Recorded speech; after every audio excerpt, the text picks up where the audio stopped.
Hello everyone, welcome to my channel. कैसे हैं आप सब? उम्मीद है आप सब बहुत अच्छे होंगे, मस्त होंगे। आज की वीडियो में हम जानने वाले हैं डीएनए रेप्लिकेशन के बारे में कि डीएनए रेप्लिकेशन होता कैसे है। तो सबसे पहले हम जानेंगे कि डीएनए रेप्लिकेशन क्या होता है। तो बात करें डीएनए रेप्लिकेशन की, तो देखिए डीएनए रेप्लिकेशन का मतलब होता है कि क्या है, DNA replication is the biological process by which a cell makes an identical copy of its DNA. मतलब क्या होगा इसमें, जो डीएनए है तो डीएनए प्रतिकृति, रेप्लिकेशन को हिंदी में बोलते हैं क्या, प्रतिकृति। तो इसमें क्या होगा, डीएनए प्रतिकृति वह जैविक प्रक्रिया है जिसमें एक कोशिका अपने डीएनए की समान प्रति बनाती है, मतलब अपने डीएनए की ही एक आइडेंटिकल कॉपी बनाती है। मतलब अगर बात करें जो डीएनए है तो इससे क्या होगा, दो ये स्ट्रैंड सेपरेट होंगे और फिर से ये दो नए डीएनए का फॉर्मेशन करेंगे। तो ये होता है डीएनए रेप्लिकेशन। तो मैंने आपको पिछली वीडियो में मेसेल्सन एंड स्टाहल एक्सपेरिमेंट बताया था। तो मेसेल्सन एंड स्टाहल ने 1958 में प्रूफ कर दिया था, मतलब एक्सपेरिमेंटली क्या किया था, उन्होंने प्रूफ कर दिया था कि जो डीएनए में रेप्लिकेशन होता है वो किस प्रकार का होता है, सेमी कंजर्वेटिव नेचर का होता है। तो अब जानेंगे कि सबसे पहले सेमी कंजर्वेटिव रेप्लिकेशन कहते किसको हैं। तो सेमी कंजर्वेटिव रेप्लिकेशन में क्या होगा, तो उसमें सबसे पहले होगा, मान लीजिए आपका एक डीएनए स्ट्रैंड है, ठीक है, ये क्या है, एक आपका पेरेंट डीएनए है। अब रेप्लिकेशन के दौरान क्या होगा, सबसे पहले ये दोनों स्ट्रैंड ओपन होंगे, मतलब ये दोनों स्ट्रैंड क्या होंगे, खुलेंगे। इस प्रकार ये दोनों स्ट्रैंड क्या हो जाएंगे, ओपन हो जाएंगे। फिर यहाँ से क्या होगा, एक नया स्ट्रैंड आकर अटैच हो जाएगा। तो इस तरह से इसमें देखिएगा, एक जो आप यहाँ पे एक स्ट्रैंड, मतलब एक कैरेक्टर पेरेंट की तरह दिख रहा है और एक इससे नए स्ट्रैंड आकर जुड़ रहे हैं। तो मतलब आधा कैरेक्टर पेरेंट के और आधा यहाँ पे न्यू स्ट्रैंड यहाँ पर दिखाई दे रहे हैं। तो इस प्रकार के रेप्लिकेशन को क्या बोलते हैं, सेमी कंजर्वेटिव टाइप का रेप्लिकेशन है। तो सेमी कंजर्वेटिव रेप्लिकेशन, ये मैंने आपको पिछली वीडियो में बताया था। जो वीडियो नहीं देखे हैं वो जाकर प्लीज शुरू से लास्ट तक वो जरूर वीडियो देखें। तो अब हम जानेंगे, इसी वीडियो में हम यही जानने वाले हैं कि अब डीएनए रेप्लिकेशन के दौरान कैसे डीएनए के दोनों स्ट्रैंड ओपन होते हैं और कैसे उससे नए स्ट्रैंड आकर जुड़ते हैं। तो इसके पहले सबसे पहले हम जानेंगे डीएनए के रेप्लिकेशन के दौरान जितने भी एंजाइम यूज होते हैं, पहले हम उन एंजाइम का नाम जानेंगे कि कौन कौन से एंजाइम जो है डीएनए रेप्लिकेशन में भाग लेते हैं। तो सबसे पहला एंजाइम आता है हेलिकेज एंजाइम। हेलिकेज एंजाइम का काम क्या होता है, ये डीएनए रेप्लिकेशन के दौरान जो डीएनए के दोनों स्ट्रैंड हैं उनको ओपन करने का, मतलब अनवाइंड करने का काम करते, खोलने का काम करते। इसीलिए इनको क्या बोलते हैं, अनवाइंड डीएनए भी बोलते हैं और अनजीपिंग डीएनए भी बोलते हैं। ये क्या है, हेलिकेज क्या है, अनजीपिंग, अनजीपिंग एंजाइम भी इसको हम बोलते हैं। दूसरा आता है आरएनए पॉलीमरेज। तो आरएनए पॉलीमरेज ही वो एंजाइम है जो डीएनए के पहले वाले पुराने स्ट्रैंड से नया स्ट्रैंड जोड़ने का काम करता है। तो मेन डीएनए का जो दूसरा स्ट्रैंड बनाने का काम कौन करेगा, यही आरएनए पॉलीमरेज। इसीलिए आरएनए पॉलीमरेज को हम किस नाम से जानते हैं, बिल्डर एंजाइम। नेक्स्ट आता है प्राइमेज। प्राइमेज क्या करेगा, वो प्राइमर ऐड करता है। और तीसरा है डीएनए पॉलीमरेज, चौथा एंजाइम क्या है, डीएनए पॉलीमरेज। डीएनए पॉलीमरेज ही जो छोटे छोटे फ्रेगमेंट बीच बीच में आएंगे उनको हटाने का, मतलब जो आरएनए के छोटे छोटे फ्रेगमेंट हैं प्राइमर के, उनको हटाने का काम करता है। तो ये क्या है आपका, वो एंजाइम, उसका नाम है डीएनए पॉलीमरेज। लास्ट है पांचवा एंजाइम जिसका नाम है लाइगेज। लाइगेज को हम ग्लूइंग एंजाइम भी कहते हैं। ग्लूइंग मतलब क्या, ग्लू, चिपकाना। मतलब अब क्या होगा, जो छोटे छोटे गैप रहेंगे डीएनए के रेप्लिकेशन के दौरान, जो नया स्ट्रैंड बन रहा है उसमें जो छोटे छोटे स्ट्रैंड में जो गैप है उसको फिल करने का, मतलब उनको भरने का काम करता है कौन, यही लाइगेज। इसीलिए इसको ग्लूइंग एंजाइम भी कहते हैं। तो ये हो गया कुछ एंजाइम जो डीएनए रेप्लिकेशन के दौरान हम यूज करते हैं। अब इसका हम सबसे पहले एक एक करके सबके फंक्शन को जानते हैं, तब उसके बाद रेप्लिकेशन को हम समझेंगे। तो मान लीजिए, अब देखिए यहाँ पर ये क्या है, ये है डीएनए के स्ट्रैंड, मतलब ये एक क्या है, डीएनए है। तो आप जानते हैं, मैंने पहले आपको बताया था कि जो डीएनए होता है उसके क्या होते हैं, वो 2 स्ट्रैंड होते हैं और दोनों स्ट्रैंड एक दूसरे के एंटी पैरेलल होते हैं। मतलब अगर मान लीजिए एक डीएनए की पोलैरिटी क्या होगी, अगर एक डीएनए की पोलैरिटी अगर मान लीजिए 5 प्राइम टू 3 प्राइम है, तो दूसरे डीएनए की पोलैरिटी क्या हो जाएगी, 3 प्राइम टू 5 प्राइम। इतना तो आपको पता है। मतलब अगर बात करें तो ये क्या होगा, 5 टू 3 हो जाएगा और ये 3 टू 5 प्राइम, क्योंकि ये एंटी पैरेलल पोलैरिटी रखते हैं। अब इसके बीच में पाया जाता है, ये जो दोनों स्ट्रैंड हैं, ये दोनों स्ट्रैंड किससे जुड़े होते हैं बेटा, ये दोनों स्ट्रैंड जुड़े होते हैं हाइड्रोजन बॉन्ड से। किससे जुड़े होते हैं, हाइड्रोजन बॉन्ड से। और आप जानते हैं जो डीएनए के दोनों स्ट्रैंड हैं उनके पास क्या पाया जाता है, नाइट्रोजनस बेस। अब वो नाइट्रोजनस बेस इसी हाइड्रोजन बॉन्ड से जुड़े होते हैं।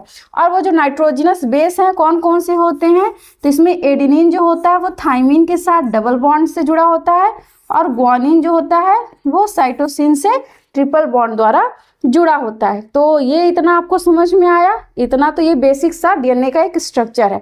अब यहाँ पर क्या होगा, इस डीएनए में एक रीजन होता है, मतलब एक ऐसा रीजन होता है जहां पर क्या होगा, जहां पर आप देखेंगे एडेनिन और थाइमिन वाला,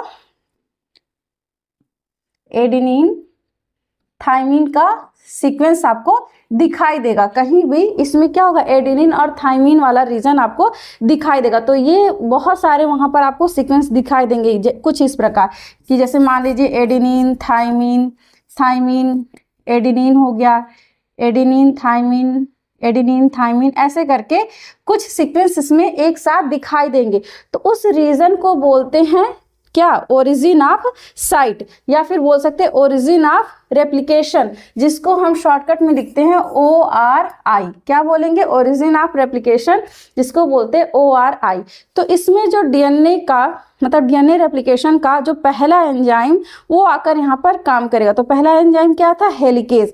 अब हेलिकेज आएगा, इस पूरे स्ट्रैंड को पहले ऑब्जर्व करेगा, मतलब पूरे स्ट्रैंड को पहले ध्यान से उसको देखेगा। जब देखेगा तो यहाँ पर पहले वो खोजेगा, ढूंढेगा कि कहाँ पर ये ओरिजिन ऑफ रेप्लिकेशन साइट है, मतलब कहाँ पर रिकॉग्निशन साइट है, मतलब जहाँ पर आपको एडेनिन थाइमिन, थाइमिन एडेनिन, मतलब इनके सीक्वेंस थोड़ा ज़्यादा देखने को मिलते हैं। फिर जब उसको देखेगा तो क्या करेगा, अब वहीं से ही मान लीजिए ये स्ट्रैंड अगर आपस में जुड़े हैं, हाइड्रोजन बॉन्ड जो जुड़े हुए हैं, तो अब क्या करेगा, वो इस हाइड्रोजन बॉन्ड को क्या करेगा, ब्रेक करने का काम करेगा, मतलब इनको तोड़ने का काम करेगा। क्योंकि आपको पता है हेलिकेज एंजाइम क्या है, ये हाइड्रोजन बॉन्ड के दोनों स्ट्रैंड को ओपन करने का काम करता है, मतलब अनवाइंड करता है, इसीलिए उसको क्या बोलते हैं, जिपिंग एंजाइम, मतलब अनजिपिंग एंजाइम। तो क्या करेगा, अब ये डीएनए स्ट्रैंड के दोनों स्ट्रैंड को क्या करेगा, ओपन कर देता है। तो जब ये स्ट्रैंड दोनों आपस में जब देखिए खुल जाते हैं तो कैसे ओपन होंगे, जब उनके हाइड्रोजन बॉन्ड ब्रेक होंगे। तो देखिए वो क्यों एडेनिन और थाइमिन वाले ही साइड को ढूंढता है, क्योंकि देखिए यहाँ पर आप देखेंगे इनके बीच में क्या होता है, डबल बॉन्ड से, मतलब एडेनिन और थाइमिन डबल बॉन्ड द्वारा जुड़े होते हैं। लेकिन अगर बात करें ग्वानिन और साइटोसिन की, तो वो क्या होते हैं बेटा, वो ट्रिपल बॉन्ड से जुड़े रहते हैं। तो आप जानते हैं जो अब ट्रिपल बॉन्ड से अगर जुड़े हैं उनको अगर वो हेलिकेज एंजाइम तोड़ेगा तो उसको बहुत सारे एनर्जी की आवश्यकता हो, क्योंकि वो बहुत स्ट्रांगली एक दूसरे से बाइंड होते हैं, इसीलिए इनको तोड़ना आसान नहीं होता है। तो वो इसी सीक्वेंस को ही खोजते हैं और क्या करेंगे, डीएनए स्ट्रैंड दोनों, मतलब डीएनए के दोनों स्ट्रैंड को क्या कर देते हैं, खोल देते हैं। तो जब डीएनए के दोनों स्ट्रैंड ओपन हो जाते हैं तो यहाँ पर कुछ वाई शेप्ड इस तरह से स्ट्रक्चर बन जाता है, जिसको हम क्या बोलते हैं, रेप्लिकेशन फोर्क। तो इसको क्या बोलेंगे, रेप्लिकेशन फोर्क। देखिए यहाँ पर, आप देखिए यहाँ पर क्या है, यहाँ पर ये डीएनए का दोनों स्ट्रैंड है, तो जहां से ये हाइड्रोजन बॉन्ड ब्रेक हुए हैं तो इनके बीच में क्या है, यहाँ पे फिर आपको दिख रहा होगा ये क्या है, रेप्लिकेशन फोर्क, यहाँ पर कुछ वाई शेप का स्ट्रक्चर इस प्रकार बना रहे हैं। तो ये हो गया सबसे पहले किस एंजाइम का काम हुआ है, हेलिकेज एंजाइम। मैं आपको फिर से उसको रिपीट कर दे रही हूँ, हेलिकेज एंजाइम आएगा और क्या करेगा, ओराई साइट को क्या करेगा, ढूंढेगा, खोजेगा कि इसमें कहाँ पे एडेनिन और थाइमिन वाला सीक्वेंस है, और उसी रीजन को बोलते हैं ओराई साइट ऑफ रेप्लिकेशन। तो यहाँ से ही रेप्लिकेशन स्टार्ट होगा। क्यों होगा, मैंने बताया कि इनके बीच में डबल बॉन्ड है, इनको ब्रेक करना आसान होता है। तो फिर अब ये क्या बना लेंगे, रेप्लिकेशन फोर्क। तो ये हो गया सबसे पहले क्या, हेलिकेज एंजाइम का फंक्शन। अब जब ये हमारा डीएनए अब क्या हो गया, थोड़ा सा जब ब्रेक हो गया, थोड़ा सा ओपन हो गया, तो कुछ इस टाइप का आपको स्ट्रक्चर दिखाई देगा, इस तरह से आपको स्ट्रक्चर दिखाई देगा। ठीक है, तो मान लीजिए ये अभी, क्योंकि वो एक साथ पूरे डीएनए के स्ट्रैंड को नहीं ओपन करता है हेलिकेज एंजाइम, क्योंकि अगर इस तरह से करेगा तो उसको बहुत सारी एनर्जी की आवश्यकता होगी, इसलिए वो धीरे धीरे करके डीएनए के स्ट्रैंड को खोलता है। तो ये हो गया आपका 5 to 3, यहाँ पर 3 to 5। अब यहाँ पर एंजाइम आएगा आरएनए पॉलीमरेज। कौन सा एंजाइम आएगा, दूसरा एंजाइम आता है यहाँ पर हमारा आरएनए पॉलीमरेज। अब आरएनए पॉलीमरेज क्या करेगा, वो इन दोनों स्ट्रैंड से क्या करेगा, नया स्ट्रैंड जोड़ने का काम करता है। तो यहाँ पर जब आरएनए पॉलीमरेज आता है, तो जब उसको नया स्ट्रैंड बनाना रहता है तो उसकी पहले दो कंडीशन होती है, मतलब उसकी दो शर्त होती है। वो पहला मतलब उसकी कंडीशन होती है कि वो कहता है कि मैं देखो मैं नया स्ट्रैंड बनाऊंगा, लेकिन मैं उसी पर ही अपना काम करूंगा जब डीएनए के का जो स्ट्रैंड सिंगल हो। मतलब वो हमेशा किस स्ट्रैंड पर काम करेगा, सिंगल स्ट्रैंड पर, मतलब यहाँ बीच में नहीं करेगा। जब भी डीएनए के दोनों स्ट्रैंड क्या होंगे, सिंगल होंगे, अकेले अकेले होंगे, तो डीएनए कहता है चल भाई तेरा पहला कंडीशन मैंने फुलफिल कर दिया है। यहाँ पर देखो दोनों स्ट्रैंड क्या है, सिंगल सिंगल है। उसके बाद उसका दूसरा कंडीशन होता है कि मैं जब भी अपना जो नया स्ट्रैंड जोड़ूंगा उसकी पोलैरिटी होगी 5' to 3। क्या होगी, 5' to 3। मतलब ये जो नया स्ट्रैंड बनेगा वो किस पे काम करेगा, जिसकी पोलैरिटी 3 to 5' होगी, क्योंकि वो जो नया स्ट्रैंड जोड़ेगा उसकी पोलैरिटी, खुद की पोलैरिटी मतलब आरएनए पॉलीमरेज की पोलैरिटी क्या होगी, 5 to 3, और जिस स्ट्रैंड पे वो काम करने वाला है उसकी पोलैरिटी होनी चाहिए 3' to 5'। तो डीएनए कहता है ठीक है भाई, चल तेरी दूसरी भी रिक्वायरमेंट फुलफिल हो गई, अब तू आ और अपना क्या करते हैं, अपना एक नया स्ट्रैंड यहाँ पर जोड़, मतलब डीएनए का यहाँ पे नया स्ट्रैंड बनाने का काम शुरू करो। तो अब जब यहाँ पे आरएनए पॉलीमरेज आता है तो कंफ्यूज हो जाता है, सोचता है कि मैं बनाना कहाँ से शुरू करूँ, मतलब कहाँ से मैं अपना नया स्ट्रैंड जोड़ूं। तो इसके लिए आता है हमारा तीसरा एंजाइम, जिसको हम क्या बोलते हैं, प्राइमेज, मतलब आरएनए प्राइमेज एंजाइम। अब आरएनए प्राइमेज आता है और अपना यहाँ छोटा सा सेगमेंट लगा लेता है, मतलब ये छोटा सा आरएनए का सेगमेंट जोड़ देता है, जिसको हम बोलते हैं, इस सेगमेंट को बोलते हैं प्राइमर। क्या बोलेंगे, प्राइमर। तो अब ये प्राइमर जुड़ जाता है तो प्राइमेज कहता है चल भाई मैं तुम्हें रास्ता दिखा दिया हूं मैंने, अब तू यहाँ से अपना स्ट्रैंड बनाना शुरू कर। तो आरएनए पॉलीमरेज कहता है ठीक है भाई, अब मुझे रास्ता मिल गया है, मैं यहाँ से अपना नया स्ट्रैंड जोड़ रहा हूँ। तो आरएनए प्राइमर यहाँ पे जुड़ जाता है और इससे आगे यहीं से क्या होगा, फिर नया स्ट्रैंड बनना शुरू हो जाता है। अब मैंने आपको बताया था कि आरएनए का जो दूसरा कंडीशन क्या था कि जो भी वो मतलब अपना नया स्ट्रैंड बनाएगा उसकी पोलैरिटी क्या होगी, 5 to 3'। तो यहाँ पर इसकी पोलैरिटी क्या हो गई बेटा, 5' to 3'। ठीक है, फिर धीरे धीरे करके ये हाइड्रोजन बॉन्ड ओपन होते जाएंगे और ये कंटिन्यू अपना नया स्ट्रैंड जोड़ता हुआ चला जाएगा। तो यहाँ पे देखिए बिना ब्रेक हुए, मतलब एकदम कंटिन्यू, आप देखिए यहाँ पर एकदम कंटिन्यू ये स्ट्रैंड बनते हुए चले जाएंगे। तो इसलिए इस स्ट्रैंड को बोलते हैं क्या, लीडिंग स्ट्रैंड। इसको क्या नाम देते हैं, लीडिंग स्ट्रैंड। देखिए यहाँ पर ये पेरेंटल आपका डीएनए है, जब इसकी जो बॉन्ड है, हाइड्रोजन बॉन्ड ओपन हुए हैं, तो यहाँ से ये प्राइमर छोटा सा जुड़ा हुआ है, फिर यहाँ से एक नया स्ट्रैंड जुड़ गया है जिसको हम बोलते हैं क्या, लीडिंग स्ट्रैंड, और पोलैरिटी क्या होगी 5 to 3 प्राइम। तो ये हो गया लीडिंग स्ट्रैंड। अब आरएनए पॉलीमरेज क्या करेगा, अब दूसरे स्ट्रैंड पर मतलब अपना नया स्ट्रैंड जोड़ेगा। तो यहाँ पर देखिए जो स्ट्रैंड जुड़ेगा उसके कंडीशन के अकॉर्डिंग 5 प्राइम to 3 प्राइम जोड़ेगा। तो इसीलिए अब उसको बॉन्ड किधर से, मतलब यहाँ से इस डायरेक्शन में उसको क्या होगा, इस डायरेक्शन में उसको स्ट्रैंड जोड़ना पड़ेगा, क्योंकि इधर से तो जोड़ नहीं सकता। अगर इधर से जोड़ेगा तो इसकी पोलैरिटी खुद 5 to 3 दिख रहा है, तो वो भी जोड़ेगा तो उसकी भी 5 to 3, तो ऐसा तो होगा नहीं, क्योंकि डीएनए में क्या होती है, हमेशा एंटी पैरेलल पोलैरिटी होती है। तो अब क्या होगा, आरएनए प्राइमेज जाएगा, मतलब यहाँ पर क्या होगा, प्राइमर जोड़ देगा, फिर यहीं से क्या होगा, इसी डायरेक्शन में एक सेगमेंट आपको यहाँ पर, एक फ्रेगमेंट यहाँ पर देखिए, यहाँ पर छोटा सा, यहाँ पे 5 to 3 प्राइम डायरेक्शन में यहाँ पे एक स्ट्रैंड आकर इससे अटैच हो जाएगा। उसके बाद जैसे ही यहाँ पर नया स्ट्रैंड बना, तभी देखिएगा वो पीछे फिर से एक थोड़ा सा डीएनए का स्ट्रक्चर, मतलब जो डीएनए का क्या है, जो हेलिक्स है वो खुल चुका है। थोड़ा सा डीएनए जो होता है वो फिर से उसके हाइड्रोजन बॉन्ड क्या हो गए हैं, ब्रेक हो गए हैं। तो फिर वो क्या करेगा, फिर से यहाँ पर कहता है कि कोई बात नहीं, फिर से यहाँ प्राइमर आता है, प्राइमर यहाँ जुड़ता है, और यहाँ से कहता है चल भाई फिर से तू यहाँ से फिर से अपना यहाँ पे एक स्टैंड फिर बना। तो फिर से यहाँ पे एक स्टैंड और बन जाता है। यहाँ पे इसकी भी पोलैरिटी क्या हो जाएगी, 5 प्राइम to 3 प्राइम। तो इसी तरह से देखिए ये एक फ्रैगमेंट हो गया, एक फ्रैगमेंट ये हो गया। तो तब तक फिर देखता है पीछे फिर हाइड्रोजन बॉन्ड टूट चुका है।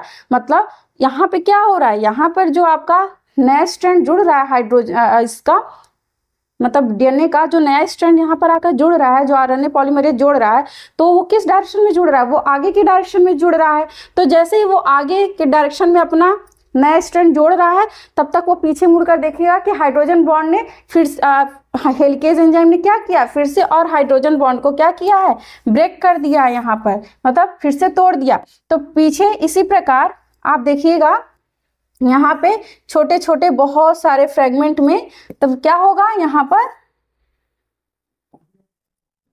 नया स्ट्रैंड आकर जुड़ेगा।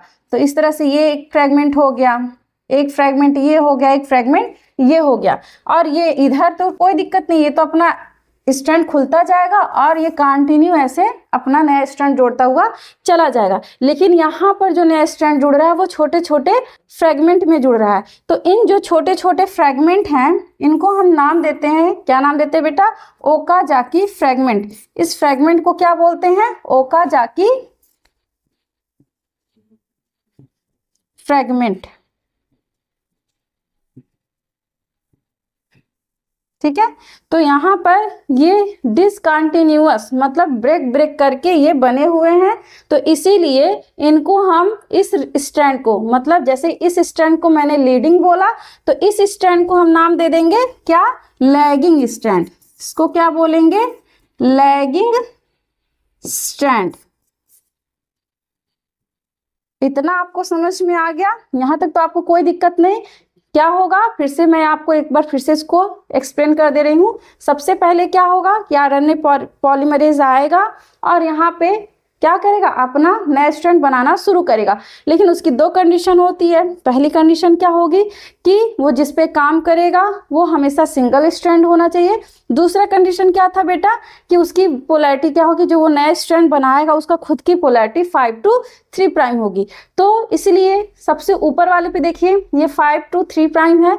तो जब ये नया रीजन बनाएगा तो यहाँ पे क्या हो जाएगा, ये इधर से अपना स्ट्रैंड जोड़ना शुरू कर देगा। और ये वाला स्ट्रैंड देखिए एकदम कंटिन्यूअस बन रहा है, इसलिए इसको नाम देते हैं लीडिंग स्ट्रैंड। उसके बाद इसमें देखिएगा, इसमें क्या है, अब इधर से इसको अपना काम करना पड़ेगा क्योंकि उसकी पोलैरिटी होनी चाहिए ना 5 to 3 प्राइम, क्योंकि जिसपे वो काम करेगा उसकी पोलैरिटी क्या होनी चाहिए 3 to 5 प्राइम। तो यहाँ पर वो छोटे छोटे फ्रेगमेंट में क्या कर रहा है, अपना स्ट्रैंड जोड़ रहा है। तो इसलिए छोटे छोटे फ्रेगमेंट को नाम देते हैं ओकाजाकी फ्रेगमेंट, और इस स्ट्रैंड को बोलते हैं बेटा लैगिंग स्ट्रैंड। अब देखिए, अब यहाँ पर जब ये दोनों स्ट्रैंड जुड़ जाते हैं तो अब डीएनए कहता है जब इस प्राइमर को देखता है तो कहता है मुझे अपने स्ट्रैंड में 2 नहीं चाहिए। वो क्या करेगा, डीएनए पॉलीमरेज आएगा और इस प्राइमर को क्या करेगा, रिमूव कर देगा। मतलब इस प्राइमर, जहाँ पे प्राइमर जुड़े थे उस जगह पे आके डीएनए के छोटे छोटे फ्रेगमेंट बीच बीच में आकर जुड़ जाएंगे और क्या करेंगे, आरएनए प्राइमर को क्या करेंगे, रिमूव कर देंगे। अब देखिए, अब यहाँ पर देखिए, यहाँ पर जहाँ जहाँ आरएनए प्राइमर जहाँ जहाँ पे रिमूव हुए होंगे, जहाँ जहाँ से हटे होंगे, तो वहाँ पर क्या होगा, छोटा छोटा गैप दिखेगा। यहाँ बीच बीच में छोटे छोटे गैप दिखाई देंगे और इस गैप को भरने का काम करता है लाइगेज एंजाइम। तो इसीलिए लाइगेज एंजाइम को बोलते हैं ग्लूइंग एंजाइम। तो इसी तरह से डीएनए में क्या होता है, दोनों अपना नया नया स्ट्रैंड, मतलब दोनों जो आपके डीएनए के पुराने स्ट्रैंड है वो क्या करते हैं, नया स्ट्रैंड कंटिन्यूअसली बना लेते हैं और इसी प्रोसेस को कहते हैं डीएनए रेप्लिकेशन। मतलब एक डीएनए से 2 नए डीएनए का यहाँ पे निर्माण होता है, 2 नए डीएनए डॉटर डीएनए बनते हैं। एक जो इसमें दोनों में देखिएगा, एक जो स्ट्रैंड होगा वो किसकी तरह होगा, पेरेंट की तरह, और दूसरा जो होगा वो नया स्ट्रैंड आकर जुड़ेगा। तो चलिए हम इसको समराइज कर देते हैं आपको एक बार फिर से। तो सबसे पहले डीएनए रेप्लिकेशन में क्या होगा, इनिशिएशन होगा, मतलब आरंभन होगा। अब आरंभन में क्या होगा, सबसे पहले डीएनए डबल हेलिक्स अनवाइंड होगा, ओपन होगा, और क्या होगा, at the origin of replication. अब ओरिजिन ऑफ रेप्लिकेशन मैंने कहाँ पर बताया बेटा, जहाँ पर एडेनिन और थाइमिन वाला सीक्वेंस होगा उसी को बोलेंगे ओरिजिन ऑफ रेप्लिकेशन। तो यहाँ पे कौन सा एंजाइम का वर्क करेगा, तो enzyme helicase breaks hydrogen bond between bases. मतलब इन दोनों जो ये स्ट्रैंड है हाइड्रोजन के, तो इन्हीं को कौन ब्रेक करेगा, ये हाइड्रोजन बॉन्ड जो है इनको यही हेलिकेज एंजाइम क्या करेगा, ब्रेक करेगा। तो ये पहला हो गया। उसके बाद सेकेंड स्टेप में क्या होगा कि यहाँ पर प्राइमर जो आएगा आपका, प्राइमर बाइंडिंग। तो आरएनए प्राइमेज जब आएगा तो जब वहाँ पे अपना स्ट्रैंड बनाएगा तो सबसे पहले वहाँ पे काम कौन करेगा, प्राइमर करेगा। प्राइमर क्या होगा, छोटा सा वहाँ पे सेगमेंट, प्राइमर मतलब ये प्राइमेज क्या करेगा, वहाँ पर एक छोटा सा सेगमेंट आरएनए का जोड़ देगा। तो क्या होगा, enzyme primase synthesize RNA primer. तो यहाँ पर एक छोटा सा प्राइमर जोड़ देगा, वो क्या होगा, वो आरएनए का ही छोटा सा सेगमेंट होता है। तो ये हो गया दूसरा स्टेप। तीसरे स्टेप में क्या होगा, इलांगेशन मतलब विस्तार होगा। तो इसी तरह से अब उसकी बहुत सारी लंबी चैन, क्योंकि डीएनए छोटा सा तो है नहीं, बहुत लंबा होता है, तो उसका धीरे धीरे करके विस्तारण होगा। तो इसमें क्या होगा, enzyme DNA polymerase adds complementary nucleotide on leading strand. मतलब अब लीडिंग स्ट्रैंड कौन, जो कंटिन्यूअस सिंथेसाइज हो रहा था, ये वाला स्ट्रैंड, इसको बोलेंगे लीडिंग स्ट्रैंड, जिसकी पोलैरिटी क्या होगी 5 to 3 प्राइम। तो यहाँ पर देखिएगा, अब जो बीच में जब प्राइमर हट जाएंगे तो वो एक तरह से क्या होगा, कॉम्प्लीमेंट्री इसका लीडिंग स्ट्रैंड बनाएगा। कॉम्प्लीमेंट्री का मतलब क्या, कि अगर एडेनिन होगा तो नीचे थाइमिन जोड़ेगा, थाइमिन होगा तो एडेनिन जोड़ेगा, ग्वानिन होगा तो साइटोसिन, ऐसे करके वो अपना स्ट्रैंड बनाते जाएगा। फिर नेक्स्ट आता है चौथा स्टेप, जो लास्ट स्टेप होता है। और देखिए इसमें भी क्या है, दूसरा आपको मैंने बताया ही नहीं, दूसरा क्या होगा, लैगिंग स्ट्रैंड, लीडिंग और लैगिंग। वैसे मैंने आपको वीडियो में बताया है, लेकिन यहाँ पर इसमें भी देख लीजिए कि ऑन लीडिंग स्ट्रैंड में क्या होगा, डिसकंटिन्यूअस सिंथेसाइज। तो यहाँ पे डिसकंटिन्यूअस सिंथेसिस होगा, तो उस फ्रेगमेंट को क्या नाम दे देंगे बेटा, ओकाजाकी फ्रेगमेंट। और लास्ट इसका स्टेप आता है क्या, टर्मिनेशन मतलब समापन। अब यहाँ पे क्या होगा, रेप्लिकेशन समाप्त होगा, क्योंकि जब यहाँ पर दोनों स्ट्रैंड बन जाएंगे तो यहाँ पे रेप्लिकेशन समाप्त होगा। तो क्या होगा, RNA primers removed and replace with DNA enzyme. और कौन सा एंजाइम, डीएनए पॉलीमरेज होता है, और किसके द्वारा जुड़ेगा, लाइगेज एंजाइम के द्वारा। इसीलिए लाइगेज एंजाइम को हम क्या बोलते हैं, ग्लूइंग एंजाइम। तो ये क्या करेगा, ज्वाइन डीएनए फ्रेगमेंट, जो आपके इस स्ट्रैंड में, आरएनए पॉलीमरेज के स्ट्रैंड में जो बीच बीच में प्राइमर दिख रहे थे, उस प्राइमर को क्या करेगा, डीएनए पॉलीमरेज आएगा और इसको क्या करेगा, रिमूव कर देगा और रिमूव होने के बाद से लाइगेज एंजाइम यहाँ पे डीएनए के छोटे छोटे फ्रेगमेंट जोड़ देगा। तो इसी प्रकार अब क्या हो जाएगा, यहाँ पर लाइगेज एंजाइम डीएनए के टुकड़ों को जोड़ देता है और डीएनए रेप्लिकेशन के दौरान डीएनए में दोनों डीएनए के जो पेरेंटल स्ट्रैंड थे उनसे एक नया स्ट्रैंड आकर जुड़ जाता है। तो यही था डीएनए रेप्लिकेशन का प्रोसेस। आई होप आपको पूरा वीडियो शुरू से लास्ट तक जरूर समझ में आया होगा। अगर आपको वीडियो को थोड़ा सा भी हेल्प मिलता हो, अगर आपको समझ में आ रहा हो, तो प्लीज़ हमारे चैनल को लाइक शेयर सब्सक्राइब करना ना भूलें। धन्यवाद।